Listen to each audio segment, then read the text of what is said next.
Olá, bem-vindo a você que está assistindo a programação da TV Câmara. Este é o programa Questão de Ordem e hoje eu converso com o vereador Renato Pupo, que mais uma vez está aqui com a gente para fornecer informações sobre os projetos em tramitação aqui na casa e também sobre os andamentos dos trabalhos em seu gabinete. Vereador, muito obrigada pela sua participação mais uma vez.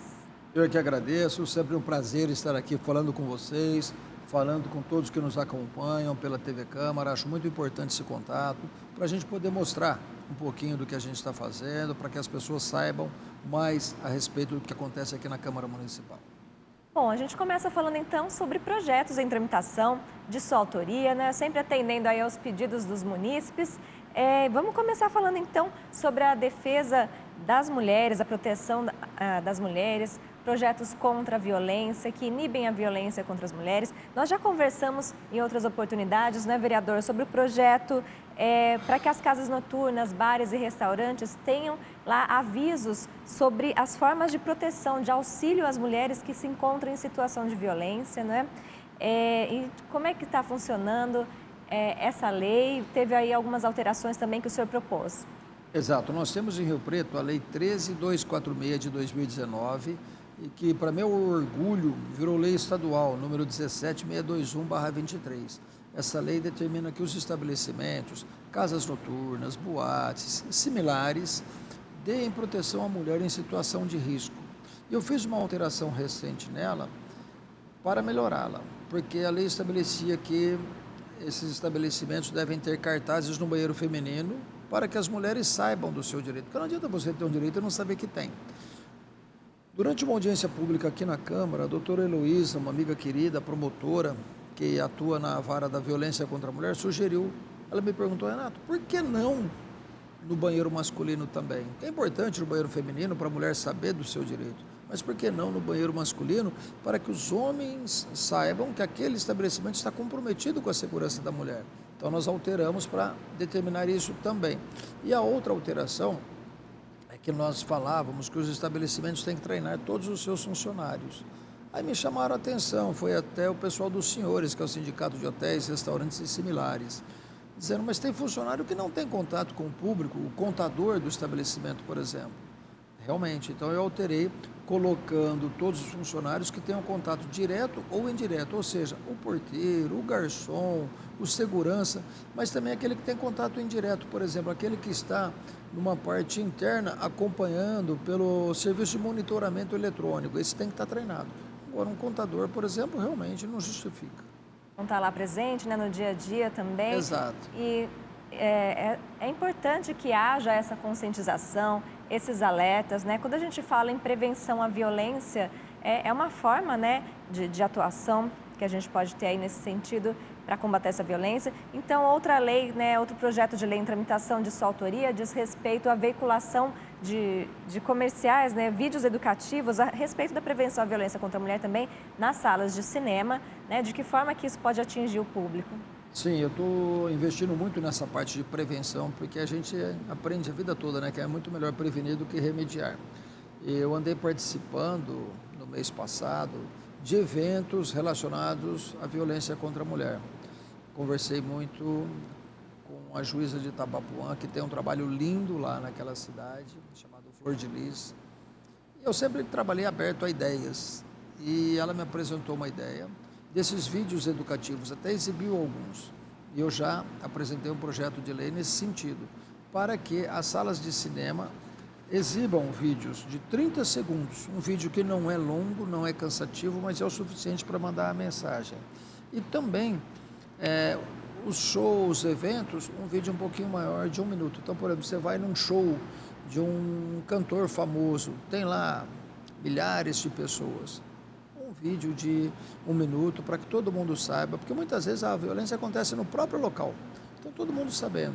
Já no cinema, um vídeo mais curto de 30 segundos apenas. São aí iniciativas que não trazem ônus, né, aos estabelecimentos, às casas de show, mas tem uma eficácia ali com aquele público, né? Acaba inibindo de alguma forma essa violência. Exatamente. E nós vinculamos a concessão do alvará à apresentação da mídia a ser exibida, ou seja, o produtor, quando ele for procurar a prefeitura, pedir um alvará, ele precisa já apresentar a mídia, essa mídia será avaliada e é um pré-requisito para a concessão do alvará. É importante para que as vítimas saibam, é importante para que as possíveis testemunhas saibam o que fazer. De repente a vítima fica inerte, sem iniciativa. Quem está ao redor tem que saber o que fazer diante de uma situação dessa, tem que saber quem procurar. Como é que tem sido a repercussão desses assuntos aí no seu contato com a população, né? Como que as pessoas têm recebido essas informações? O assunto ainda não foi devidamente divulgado, né? E mais uma vez eu quero cumprimentar a TV Câmara por essa divulgação. Mas, por exemplo, eu sou delegado de polícia. No meio policial, no meio jurídico, eu tenho muita relação com o pessoal da vara da infância, com o pessoal da vara da violência doméstica e familiar contra a mulher, com grupos de voluntários destinados à causa da mulher e advogados. Participei de eventos na OAB, eventos na Secretaria da Mulher, enfim. Então, todas essas pessoas que estão engajadas adoraram o projeto, me cumprimentaram e, na verdade, eu não mereço os cumprimentos, né? Os cumprimentos devem ir para essas pessoas que me trouxeram a ideia. Eu fui apenas um veículo, estou dando voz a essas pessoas. Bom, além da violência contra a mulher, que é um assunto recorrente aqui entre os seus trabalhos, nós também temos um trabalho relacionado às pessoas com deficiência. Temos a lei aprovada da utilização do colar de girassol, que eu gostaria que o senhor explicasse um pouquinho mais sobre essa lei que já está em vigor e também as adequações que o senhor tem feito aí. Muito bem. Eu tenho uma relação muito forte com as questões sociais. E essa lei do colar de girassóis também é uma lei municipal minha que virou lei federal. A nossa lei de 2019 virou lei federal agora em 2023. Esse colar de girassóis é para identificar pessoas com doenças ocultas. Às vezes a pessoa tem uma doença, um transtorno do espectro autista, por exemplo. Dependendo do grau, pode ser facilmente perceptível ou não. E às vezes a pessoa fica muito tempo numa sala de espera, ela pode ter uma crise ali. Então o colar de girassol é para identificar essa pessoa e o estabelecimento tem que estar treinado, os funcionários do estabelecimento têm que ser treinados para saberem o que significa aquele colar de girassol e já chamar a pessoa. Ou seja, o colar de girassol dá a ela um atendimento preferencial. Agora é óbvio, só colocar o colar de girassol qualquer um pode colocar. Então isso não impede que o atendente ou a atendente solicite um documento. Pode ser um laudo médico ou pode ser uma carteirinha. Eu estive numa reunião recente na Secretaria da Mulher, Pessoa com Deficiência e Igualdade Racial. Nós estamos bolando uma carteirinha a ser emitida pela própria Secretaria. Então, a pessoa com colar de girassol, na hora de ser atendida, ela apresenta aquela carteirinha para demonstrar que ela, de fato, possui uma deficiência oculta e, portanto, faz jus àquele atendimento. Esse documento está sendo preparado ainda? As pessoas já podem procurar a secretaria? A secretaria está bolando a carteirinha e eu fiquei de intermediar em busca de patrocínio, porque nós tivemos, infelizmente, aquele corte de gastos da prefeitura. Eu reclamei muito disso, acho que tem que cortar gastos excessivos, mas não pode mexer em secretarias essenciais como saúde, assistência social e Secretaria da Mulher, né? Então, por causa desse corte de gastos, a Secretaria está sem recursos para a confecção das carteirinhas. Eu estou buscando parcerias para isso. Tá certo, vereador. Bom, ainda falando das pessoas com transtorno do espectro autista, é uma população que o senhor tem prestado atenção, né, nas necessidades dessa população e temos então o projeto de lei tramitando na casa para oferecer sessões de cinema adaptados para essas pessoas, não é? Quais são as adequações que o senhor tem feito nesse projeto? Exatamente. Em Rio Preto já é lei. Uma das leis das quais eu mais me orgulho é a chamada Lei das Sessões Inclusivas, que obriga todas as salas de cinema de Rio Preto a exibirem, pelo menos uma vez por mês, uma sessão de cinema adaptada para pessoas com transtorno do espectro autista. São sessões com menor sonoridade, menor luminosidade e livre trânsito nas salas, sem o risco de repreensão. Eu fiz agora um novo projeto, procurando melhorar a lei já existente, nesse projeto determinando que os cinemas incluam na sua grade, na sua programação, a ser divulgada, por exemplo, nos seus sites, essa sessão também. Então, a pessoa que entra para pesquisar, ela vai saber para o mês seguinte qual é o dia, qual é o horário. E também que confeccionem cartazes que devem ser afixados no hall, na sala de entrada do cinema, para que os frequentadores tenham conhecimento dessa sessão inclusiva. Tá certo. Bom, além desses grupos, né, os vereadores sempre pensando na população em geral, nós temos outros projetos de sua autoria aí em tramitação. Nós temos um que muitas cidades já estão utilizando, já aderiram, que é a obrigatoriedade de tornar subterrâneo o cabeamento, né, que vier a ser instalado no município. Isso é uma questão de estética do município? Por que o senhor teve essa iniciativa? Estética também, mas é uma questão de segurança. A gente vê muitos acidentes ocorridos, às vezes, com fios que soltam dos postes, ficam pendurados e a pessoa rela, acaba morrendo eletrocutada.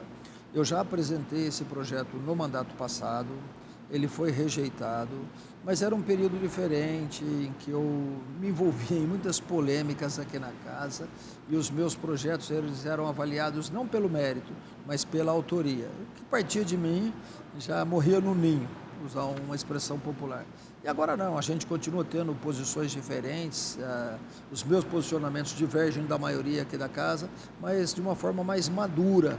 E isso melhorou o nosso relacionamento. Foi a partir daí que eu comecei a conseguir aprovar alguns projetos como os anteriormente citados. E eu achei que o momento é importante para a gente reapresentar esse. Estou dando um prazo de 10 anos para adequação. Por quê?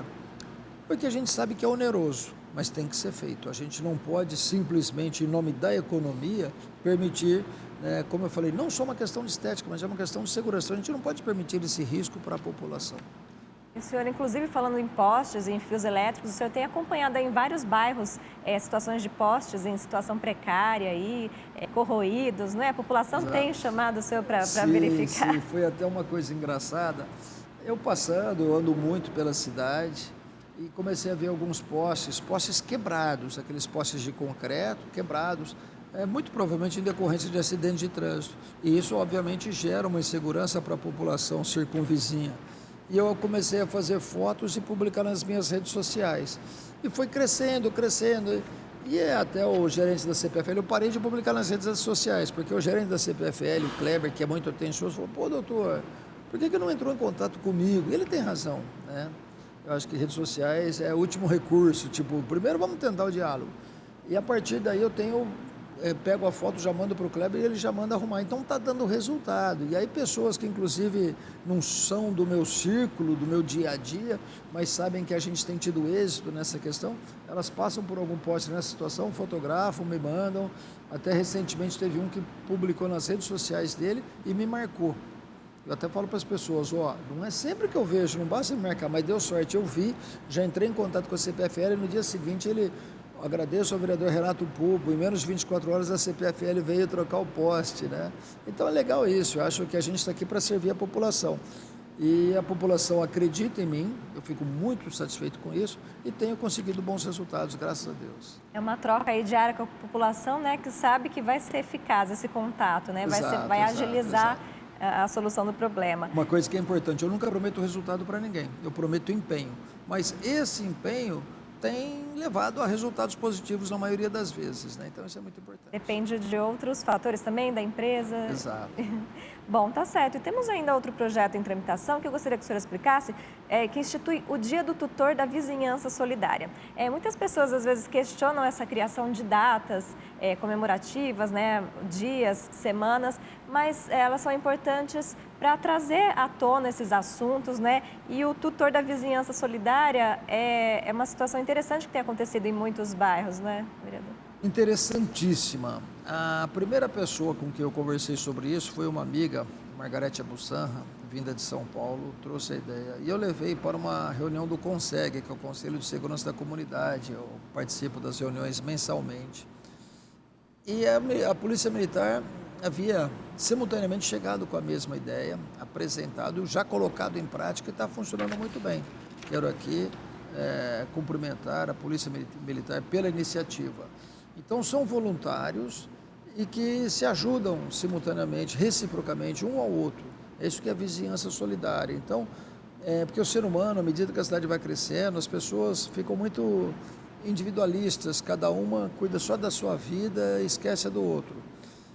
Já nessa vizinhança solidária, não, um zela pela vida do outro, pelo patrimônio do outro, pela segurança do outro, sem ser invasivo, mas zelando realmente pela segurança mesmo, né? Às vezes uma pessoa precisa de ajuda e está numa situação, por exemplo, ela é refém, como é que ela vai procurar ajuda se ela está sendo refém de bandidos? O vizinho notando qualquer movimentação estranha, então é uma forma de estimular os vizinhos a ficarem mais atentos com o que pode estar acontecendo na casa ao lado. Ele mesmo aciona a polícia. Ou no caso de famílias que estão viajando, tem funcionado muito bem, os resultados são muito positivos. E quando eu criei essa lei falando do dia do tutor da vizinhança solidária, eu sei que às vezes as pessoas criticam. É uma Câmara que só faz homenagens. Não, não é isso. A gente já falou de vários projetos muito bons, mas é uma forma de estimular. A gente quer tornar esse projeto mais conhecido e estimular aqueles que já conhecem e já aderiram. E tem uma eficácia, né? Além de reunir, tornar as pessoas mais próximas, também garante uma maior segurança, Sem né? dúvida nenhuma. Uma sensação de segurança. E aí cada bairro, cada vizinhança pode sugerir ferramentas, né, para que isso funcione. Tem alguns bairros, por exemplo, que os vizinhos têm um apito que já avisam quando vê uma situação diferente. Exato, exato. Então, é uma forma de você fazer com que isso chegue nos locais onde ainda não chegou.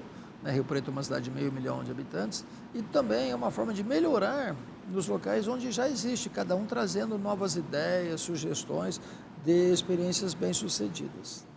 Bom, vereador, todos esses projetos aí, é claro, têm a aprovação da população, que trazem também, né, ideias, sugestões para vocês diariamente aí nos gabinetes, mas tem alguns assuntos que são tratados aqui em plenário que não trazem assim uma repercussão tão favorável em alguns momentos, né? Causam polêmica, alguma discussão entre os vereadores, que foi o caso do aumento do IPTU. Né? Eu gostaria que o senhor falasse sobre essa questão. Foi um projeto, na minha opinião, muito infeliz do Poder Executivo. Eu fico muito à vontade para falar isso, porque eu falei para o prefeito, com quem eu tenho um ótimo relacionamento, mas um relacionamento muito franco, muito maduro, muito transparente. Eu me lembro que ele protocolou esse projeto no dia 24 de junho, se não me engano. No dia 25 eu já fui nas redes sociais e me declarando contrário ao projeto. Aí dias antes do projeto entrar em votação, ele veio falar comigo. Eu falei, não voto. Eu acho que você deveria, inclusive, retirar esse projeto. Ele falou, não, eu preciso do projeto, eu respeito. Mas eu falei, eu não voto. E não só votei contra, como trabalhei contra. Nós fizemos audiência pública aqui, na véspera, nós estávamos só em 3. E eu brinco, falo, os 3 que viraram 16. Porque chegou no dia, aqueles que tinham declarado o voto favorável ao prefeito, no dia acabaram votando contra, porque a repercussão foi muito negativa. E eu sempre estive ao lado da população, nós já falamos disso aqui, mas para quem não teve oportunidade de assistir, eu votei contra o aumento de cadeiras na Câmara, foi um dos poucos, pena que fomos derrotados. Votei contra o aumento de salário dos vereadores, foi um dos poucos, também fomos derrotados, uma pena. E votei contra esse aumento do IPTU. Nesse nós podemos comemorar, aí nós ganhamos, como eu falei, começamos em 3 e foi crescendo, fizemos audiência pública, fomos envolvendo. E esses 3 viraram 16 e a lei acabou não sendo aprovada. Era um aumento de 25%. Eu tenho a consciência muito tranquila, porque, como eu disse, eu avisei o prefeito que eu ia votar contra, votei contra, trabalhei contra e não me arrependo. Faria tudo de novo, porque eu acho que era um aumento desproporcional, não era a hora de aumentar. Esse é um exemplo, né, de projeto que contou aí com a participação da população nesse debate também, né, e que mostrou a relevância da população estar presente aqui nas discussões da Câmara também. Isso é exercício de cidadania. Eu já falei para as pessoas, precisam participar mais.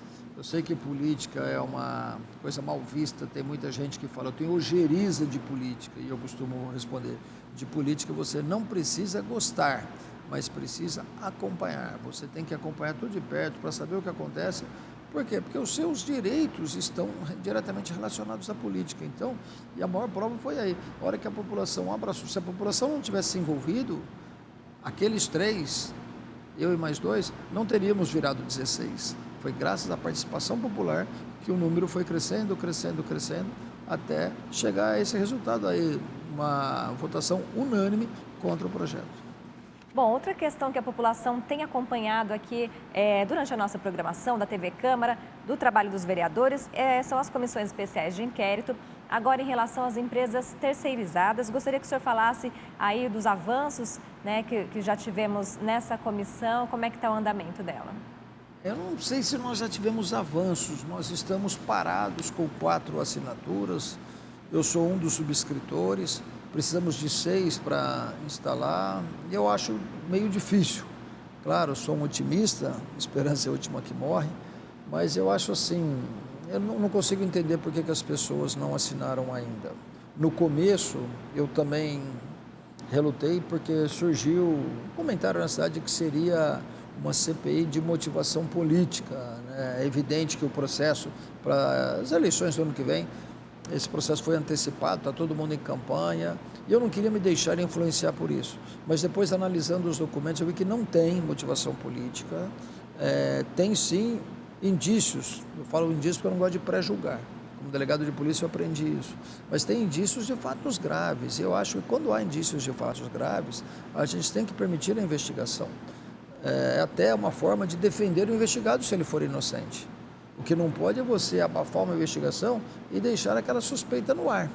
Então eu assinei, porque eu quero a investigação. Se os investigados forem inocentes, que sejam absolvidos, mas se forem culpados, que sejam responsabilizados, porque o que não pode são os funcionários ficarem aí à mercê de empresas que estão dando calote desses trabalhadores, estão gerando um prejuízo considerável para o município, né? Um município que começa a cortar gastos de secretarias muito importantes, como eu já falei nesse programa, e permite às vezes que o dinheiro vá pelo ralo aí nesses contratos com terceirizadas. Então, assinei, estamos em 4 assinaturas, aguardamos mais 2 aí, quem sabe, né, o pessoal reflita um pouco mais, ouça suas bases, porque eu acho que é isso que a população quer. Bom, mas apesar de não ter sido formado oficialmente, nós tivemos a participação já de um representante de uma das empresas aqui em plenário. Esse material, essa conversa aqui durante a sessão, já adiantou alguma coisa nesse trabalho? Sim, eu falo que na política você deve avaliar o trabalho não só por aquilo que você faz, mas também por aquilo que você impede que seja feito. E essa comissão, essa proposta da instalação de locação já conseguiu impedir algumas coisas. Por exemplo, essa empresa que esteve aqui na Câmara, ela foi acusada de estar contratando pré-candidatos para a eleição do ano que vem como cabide de emprego, né? Pessoas que não preenchiam os requisitos estariam contratadas para funções que elas não estão preparadas. E após a instalação da comissão, após as acusações que foram feitas, 5 dessas pessoas já foram dispensadas. Então eu acho que essa iniciativa já começou a produzir efeito. Bom, retomando então, falando sobre o trabalho do gabinete, né? Gostaria que o senhor falasse, também junto com seus assessores, não é sempre nas ruas, procurando aí atender as demandas da população. Nós tivemos aí algumas conquistas junto ao Poder Executivo. Eu gostaria de citar a abertura da rua Celso Garcia, no bairro São Miguel Arcanjo, e o pedido do 3º Conselho Tutelar, né? Que a discussão sobre a implantação já está sendo feita aí no Conselho, no CMDA, né? Legal, vamos lá. Ali na região do São Miguel Arcanjo, eu iniciei simultaneamente 2 lutas, uma junto ao governo do estado e outra junto ao município. Por incrível que pareça, a luta junto ao governo do estado andou mais rápido, que foi a pavimentação daqueles 6,8 quilômetros da chamada vicinal da Vila Azul. Uma conquista que o pessoal até hoje fala, eu fui lá esses dias, nossa, eu fiquei até emocionado com as coisas que eu ouvi. Era uma reivindicação que já durava décadas e eu consegui, tenho orgulho de dizer que eu consegui junto ao governo do estado. Paralelamente a isso, nós tínhamos ali essa rua Celso Garcia, que termina nessa vicinal. E cerca de 1 quadra antes, ela era interrompida por uma área de um sindicato, mas a rua existia no mapa. Só que o sindicato ocupou, né? O sindicato tinha propriedade dos 2 lados da rua, e ele ocupou a rua como se fosse dele. Nem creio em maldade, talvez seja desinformação. E depois de muita luta, nós conseguimos a reabertura dessa rua. Isso facilitou muito o trânsito das pessoas ali do São Miguel Arcanjo. E também a outra questão é do Conselho Tutelar. Eu sou presidente da Comissão da Criança e Adolescente da Casa, é uma luta antiga. Rio Preto já teve 4 conselhos tutelares. Segundo lei federal, a cidade pode ter um conselho tutelar para cada 100 mil habitantes, ou seja, Rio Preto tem 481 mil habitantes no último censo. Dava para ter, quase para chegar em 5. Hoje nós temos 2, já tivemos 4, hoje nós temos 2. Então existe uma luta antiga para que volte a ter 4, mas vamos por parte. Então, O emergencial é a criação do terceiro conselho tutelar. Estamos lutando muito por isso.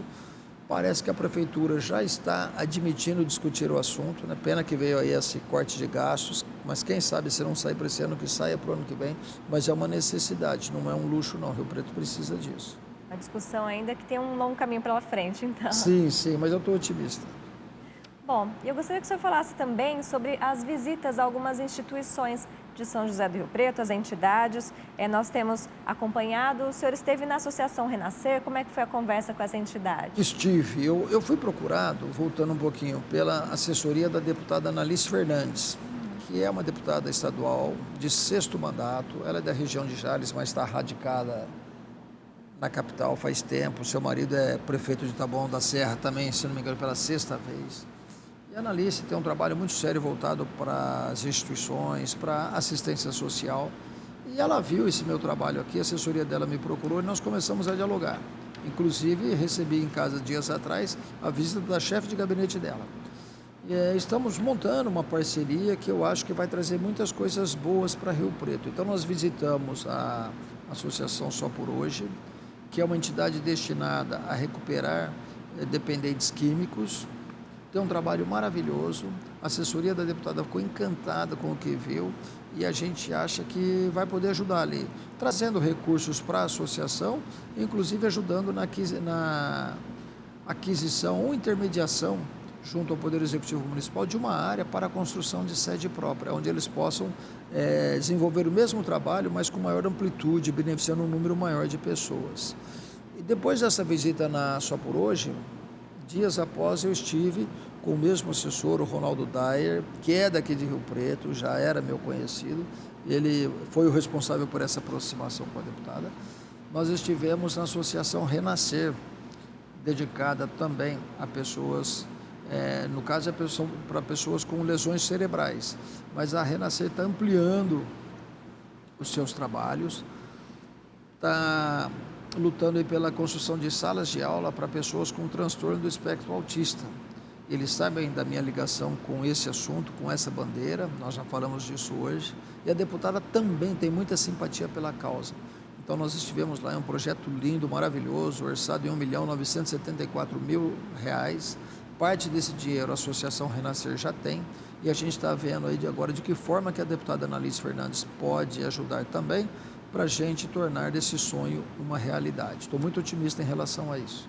Tá certo. Bom, a gente continua acompanhando, então. E também, o senhor falando dessas parcerias, o senhor esteve com a Coronel Helena, né, a secretária estadual de esportes, e em visita ao residencial Caetano. Como que foi? Exatamente. Como eu falei no início da nossa conversa, eu não estou permitindo que a antecipação do pleito de 2024 interfira no meu trabalho. Então, tenho muita relação, muita afinidade com a Coronel Helena, secretária estadual de esportes, assim como tenho com o deputado estadual Itamar Borges.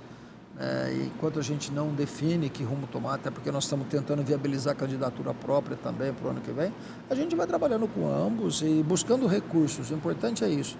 O que tiver que ser, será. A pessoa ajuda Rio Preto, eu vou divulgar quem ajuda e a população vai escolher.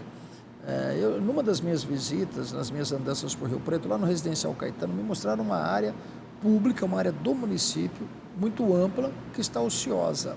E pediram ali investimentos na área do esporte. Então eu fiz o contato com a Coronel Helena, que foi muito receptiva. Nós já havíamos marcado, acho que desde junho ou julho, marcando visita ao local, mas adiando por questões de agenda.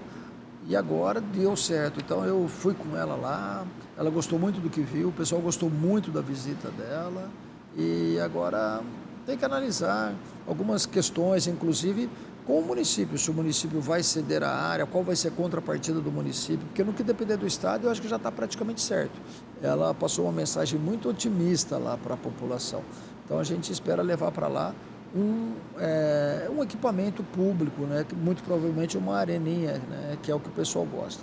E falando de Coronel Helena, falei do deputado Itamar Borges, também tenho atuado junto a ele, prometeu para mim também algumas areninhas para colocar aí a título de emenda, é diferente da Coronel Helena, que como secretária ela tem essa autonomia, ele a título de emenda, para a gente buscar esses recursos, também algumas areninhas de alguns bairros. Eu acho que O esporte é algo muito importante, eu sou profissional da segurança pública, eu sei que o esporte tira a criança da ociosidade e a criança ociosa ela fica mais vulnerável a traficantes e outras coisas perniciosas. Então a gente trabalha muito também nessa questão.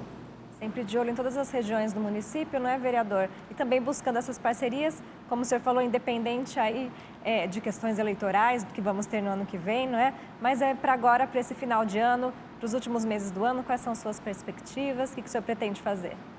Bom, eu estou num ritmo de trabalho muito acelerado, graças a Deus, com muita disposição e muita abertura por todos os cantos da cidade. Eu sou solicitado, eu vou, às vezes alguém vê nas minhas redes sociais que eu fui em algum lugar e fala, estamos te aguardando aqui. O Bruno fala, chama que eu vou, né? Entra em contato com a minha assessoria que eu vou.